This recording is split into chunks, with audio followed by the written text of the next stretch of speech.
Aleshores, el que ha aportat el curs, per mi, és les eines necessàries per canalitzar totes aquestes idees i canalitzar-les correctament.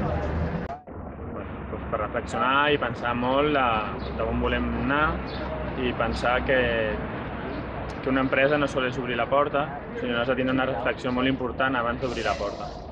De dir, ostres, que demà tinc el curs, que bé, no? Perquè passava el matí volant i era interessantíssim.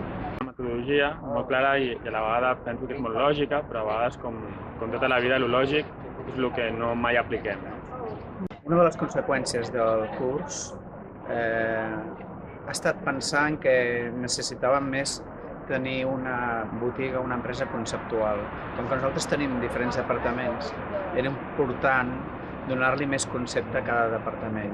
El més important que he après és a pensar pre, o sigui, no després quan ja està fet, sinó realment a organitzar-te abans de començar. Hi ha un abans i un després d'aquest curs.